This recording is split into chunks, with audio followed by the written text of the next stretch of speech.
विषय चल रहा है ईश्वर स्तुति प्रार्थना उपासना। इस विषय में महर्षि दयानंद सरस्वती जी ने प्राणी मात्र को समझने के लिए एक ग्रंथ रचा है जिसका नाम है आर्योद्देश्य रत्नमाला, जिसमें कुछ शब्दों का समझना सभी प्राणियों को योग्य है। जिसमें आज का शब्द है मुक्ति के साधन क्या हैं, जो वेदानुकूल ईश्वर की वाणी वेद है, ऋषियों का मत है, उसी के अनुसार महर्षि दयानंद सरस्वती जी समझा रहे हैं। मुक्ति के साधन क्या हैं?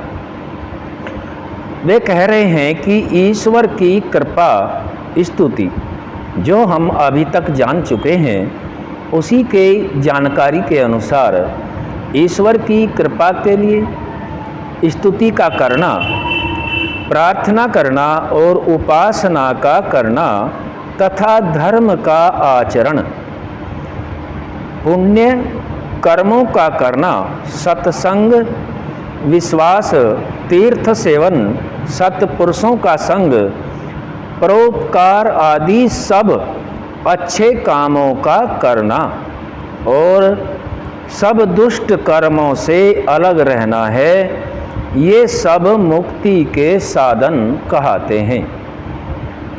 क्योंकि किसी भी तत्व पदार्थ सुख आदि की कामना करने वाले को साधनों की आवश्यकता होती है। मुक्ति का सर्वप्रथम से लेकर के आगे तक जितना भी ऋषि ने दिया है, इसको समझने का प्रयास करते हैं। ईश्वर की कृपा अर्थात ईश्वर की कृपा के लिए ईश्वर के गुण कर्म स्वभाव को जानकर अपने आचरण में लाना, प्रयोग में लाना, तब ईश्वर की कृपा होती है। इसीलिए सभी प्राणी मात्र को ईश्वर के ठीक ठीक गुण कर्म स्वभाव को जानना योग्य है। और बता रहे हैं कि स्तुति का अर्थ भी यही निकलता है, जो जैसा है उसको वैसा ही जाने, माने और उसको प्रयोग में लाए, यह उसकी स्तुति है। प्रार्थना जो पूर्ण पुरुषार्थ करने के उपरांत अपने से सामर्थ्य वाले की सहायता मांगना, इच्छा करना, यह ईश्वर में भी घटित है और प्राणियों में भी घटित होता है। जो अपने से सामर्थ्यवान है, गुणों से सद्गुणों से ओतप्रोत है, उसकी सहायता लेना भी प्रार्थना है। उपासना कहते हैं कि गुण कर्म स्वभाव जिसके जैसे हैं उसको शुद्ध मन से आचरण में लाना, उपासन उसके समीप बैठने को उपासना कहते हैं। और पुण्य कर्मों का करना, जितने भी पुण्य कर्म हैं उनका करना, धर्म का आचरण, धर्म सभी मनुष्यों का एक होता है, अलग नहीं होता। मत मजहब मतांतर मनुष्यों के मत एक दूसरा विषय है, लेकिन धर्म सभी का एक होता है।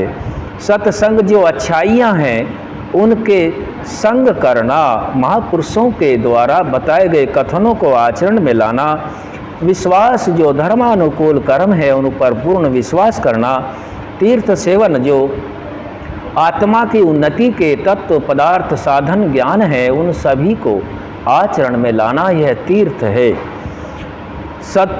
परोपकार आदि जितने भी परोपकार के अच्छे कर्म हैं उन सभी को करना। जैसा अपने आत्मा को सुख प्रिय है और दुख अप्रिय होता है, वैसा ही सर्वत्र समझ लेना। और सभी दुष्ट कर्म जितने भी हैं उनसे अलग रहना। दुष्ट कर्म और श्रेष्ठ कर्म को पहचानने की एक युक्ति ऋषि देते हैं कि आत्मा सत्य और असत्य का जानने वाला है। जिस कर्म को करने में भय शंका लज्जा हो वह दुष्ट कर्म होता है, और जिस कर्म को करने में आनंद उत्साह और निर्भयता हो वह पुण्य कर्म में जुड़ता है। हम सभी को पुण्य कर्म की ओर बढ़ना है और ये मुक्ति के सूक्ष्म रूप से कुछ साधन ऋषि ने दिए हैं, इन सभी को हमने जाना है। आगे का विषय है कर्ता, जो आगे रखा जाएगा। आज यहीं तक रखेंगे। ओम सम।